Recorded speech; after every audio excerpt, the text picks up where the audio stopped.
Assalamualaikum warahmatullahi wabarakatuh. Perkenalkan, nama saya Abdul Syukur. Saya adalah mahasiswa PPG Kementerian Agama Republik Indonesia kategori 1 tahun 2022. Program LPTK Universitas Negeri Makassar. Dalam kegiatan PPL ini, saya menggunakan model belajar PJBL atau Project Based Learning dalam kegiatan belajar pembelajaran di dalam kelas. Nah, apakah kalian tahu model pembelajaran Project Based Learning itu? Model pembelajaran Project Based Learning atau biasa disebut dengan pembelajaran berbasis proyek adalah salah satu model pembelajaran student center, di mana dalam proses pembelajarannya ini peserta didik akan melakukan berbagai macam kegiatan, mulai dari eksplorasi, kemudian penilaian, interpretasi, dan pengolahan informasi. Ya, bismillahirrahmanirrahim. Assalamualaikum warahmatullahi wabarakatuh. Waalaikumsalam warahmatullahi wabarakatuh. Baik anak-anak, sebelum kita memulai kelas pada siang hari ini, terlebih dahulu kita berdoa terlebih dahulu ya. Silakan ketua kelas memimpin doa. Siap. Sebelum belajar, mari kita membaca doa. Doa dimulai.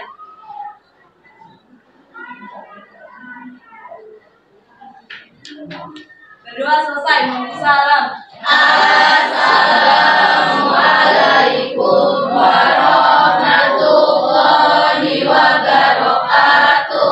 Waalaikumsalam warahmatullahi wabarakatuh. Apa kabar anak-anakku hari ini? Baik semuanya? Baik. Anna, bagaimana? Baik. Rani? Baik. Oke, kalau misalnya baik, hari ini ada yang tidak masuk sekolah? Siapa saja yang tidak masuk sekolah? Aulia, kemudian? Surya nggak masuk sekolah, terus? Fauzan? Banyak sekali ya. Rodif, kemudian? Siapa? Isa, Iman, sama Abi ya? Pak Guru absen terlebih dahulu ya.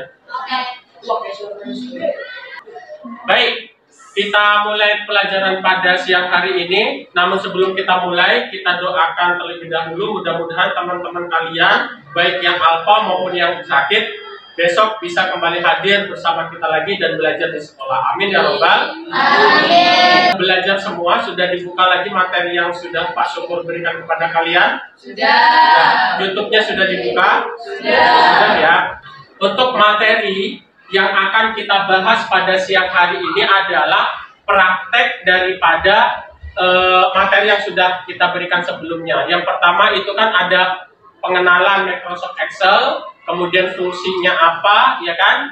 Kemudian pengenalan penggunaan Microsoft Excel, kemudian penggunaan rumus dan fungsi, perkalian, pembagian, dan lain sebagainya. Khusus untuk siang hari ini, kita akan belajar praktek cara membuat tabel pada Microsoft Excel. Tujuannya apa sih? Tujuannya adalah yang pertama agar kalian bisa membuat tabel tersebut dan kemudian kalian bisa menggunakan rumus dan fungsi yang sudah Pak Syukur jelaskan kemarin. Gambaran umum pada materi yang akan kita bahas pada siang hari ini atau materi praktek yang akan Pak Guru bahas pada siang hari ini adalah Pak Syukur akan memberikan permasalahan kepada kalian, kemudian Pak Syukur akan membuatkan tugas yang akan dikerjakan secara berkelompok. Nanti kalian akan maju satu persatu dan presentasi di depan, dan kalau misalnya tidak ada yang paham, boleh ditanyakan, ya. Oke, sebelum Pak Syukur mulai materi pada siang hari ini, Pak Syukur akan bertanya dulu kepada kalian. Boleh kelompok mana saja boleh menjawab ya. Materi apa yang sudah kita bahas pada 2 minggu kemarin? Ada yang mau jawab? Kemarin kita bahas penggunaan Microsoft Excel, cara membuat tabel dan juga penggunaan. Iya, jadi kemarin kita membahas tentang Microsoft Excel. Menurut seorang pakar pendidikan, yakni Bapak Fatur Rahman, pembelajaran berbasis proyek atau Project Based Learning adalah model pembelajaran yang menggunakan proyek atau kegiatan sebagai sarana pembelajaran untuk mencapai kompetensi, sikap, pengetahuan, dan keterampilan.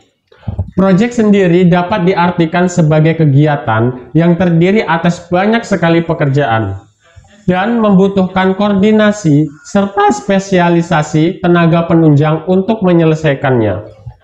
Oke, kalau misalnya berarti kalian sudah siap ya untuk materi kita pada siang hari ini. Nah, kita akan praktek. Pertama kita akan praktek cara membuat tabel, dan kemudian nanti akan kita gunakan rumus dan fungsi dari tabel yang kalian buat. 2 minggu kemarin membuka absen, lembar absensimu, kehadiranmu, dan nilai UTS.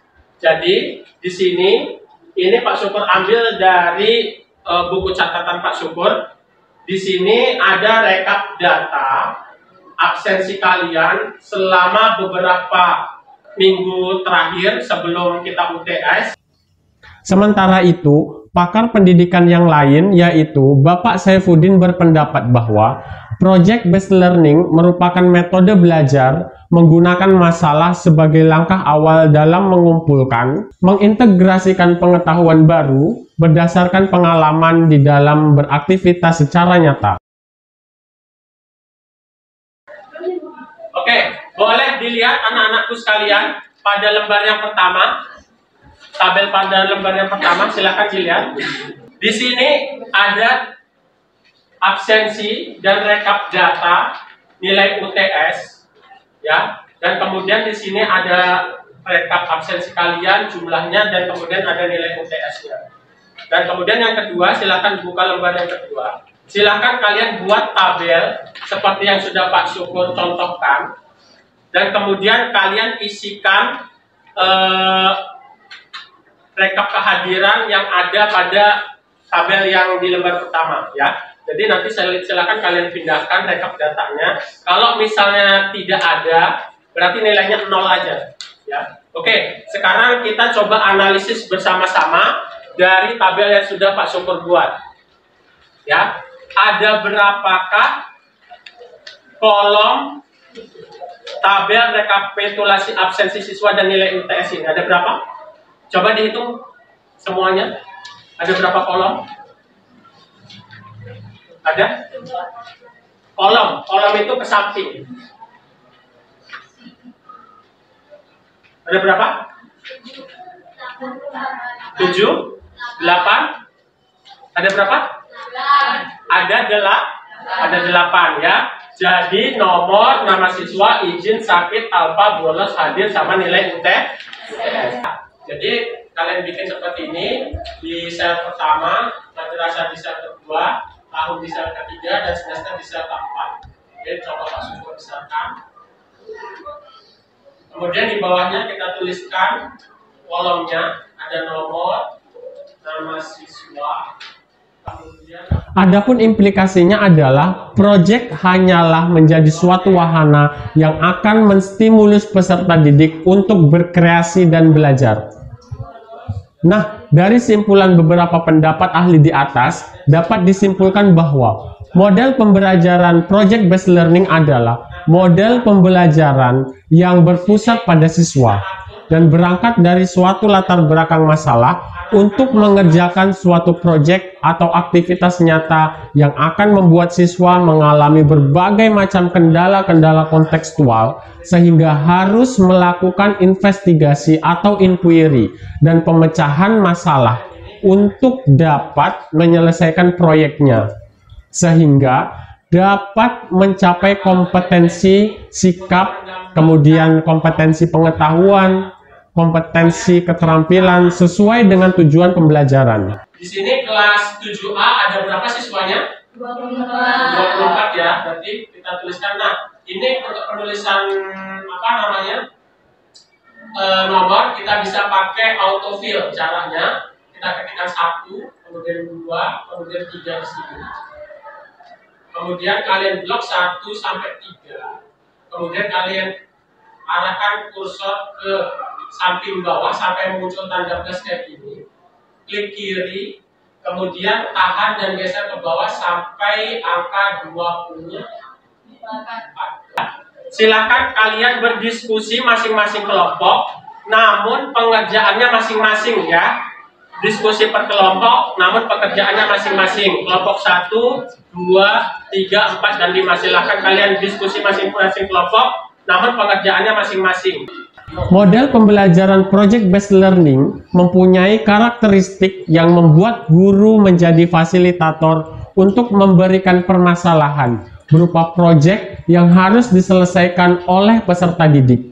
Akan tetapi, setiap model atau metode atau rancangan pembelajaran lainnya sudah tentu memiliki kelebihan dan kekurangannya masing-masing. Begitu juga dengan metode project based learning ini sebagai gambaran.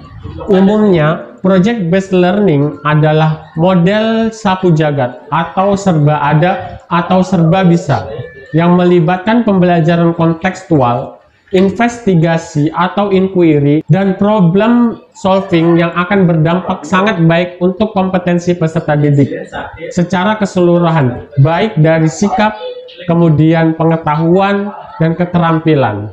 Namun sayangnya pembelajaran ini membutuhkan waktu persiapan yang tidak sedikit. Kemudian siswa juga membutuhkan waktu yang cukup lama dalam mengerjakannya. Belum lagi akan ada biaya yang dikeluarkan dalam proses pelaksanaan proyek ini. Nah, untuk lebih jelasnya, berikut ini adalah gambaran penjabaran kelebihan dan kekurangan model pembelajaran project based learning. Sudah selesai semua ya? Sudah bisa? Oke, nanti kalau misalnya ada yang belum bisa, boleh tanya kepada kelompok yang lain ya.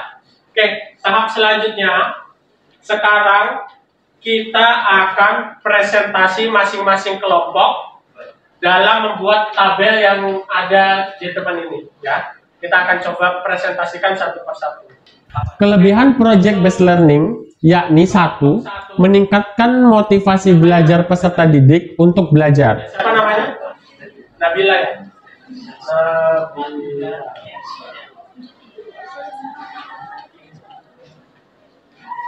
Oke, Nabila silakan. Nabila presentasikan cara membuat penomoran seperti ini secara otomatis dengan autofill. Siap? Kemudian yang kedua, meningkatkan kemampuan pemecahan masalah. Selanjutnya yang ketiga, membuat peserta didik menjadi lebih aktif dan berhasil memecahkan problem-problem yang kompleks. Kemudian seterusnya yang keempat, meningkatkan daya kolaborasi. 5. Mendorong peserta didik untuk mengembangkan dan mempraktikkan keterampilan komunikasi.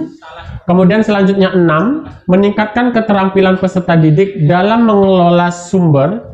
Dan kemudian yang ketujuh, memberikan pengalaman kepada peserta didik, pembelajaran, dan praktik dalam mengorganisasi proyek dan membuat alokasi waktu dan sumber-sumber lain seperti perlengkapan untuk menyelesaikan tugas-tugas yang sedang dikerjakan.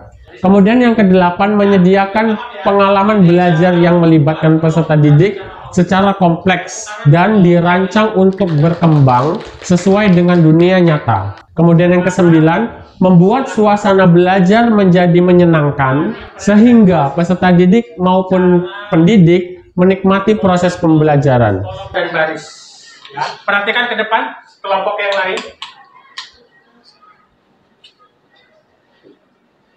Ya, ini Rani akan coba merapihkan kolom ya. Jadi caranya kita klik, ya, klik kolomnya. Coba. Nah, adapun kelemahan dari project based learning ini adalah yang pertama, pembelajaran berbasis proyek memerlukan banyak sekali waktu. Kemudian yang kedua, banyak orang tua peserta didik yang merasa dirugikan karena menambah biaya untuk pelaksanaannya. Kemudian selanjutnya yang ketiga, banyaknya peralatan yang harus disediakan. Yang keempat, banyak sekali peserta didik yang lemah dalam melakukan percobaan dan pengumpulan informasi. Kemudian yang kelima, kadang ada beberapa peserta didik yang kurang aktif dalam kerja kelompok.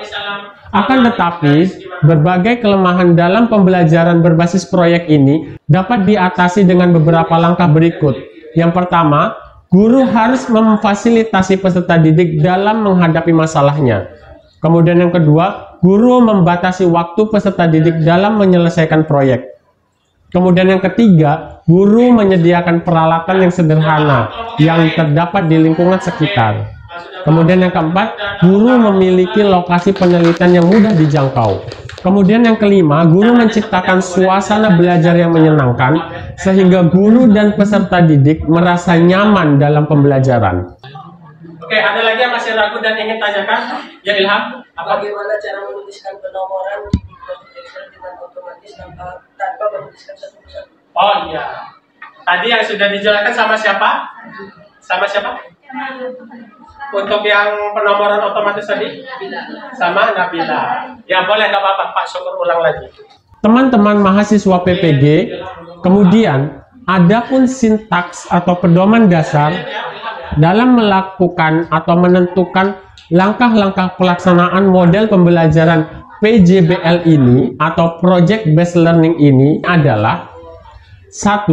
Menyiapkan pertanyaan atau penugasan proyek. Pada tahap ini merupakan langkah awal peserta didik dalam mengamati lebih dalam tentang pertanyaan yang muncul dari fenomena yang ada yang diberikan oleh guru. Kemudian yang kedua adalah mendesain perencanaan proyek sebagai langkah nyata menjawab pertanyaan yang telah disusun. Suatu perencanaan proyek bisa melalui percobaan.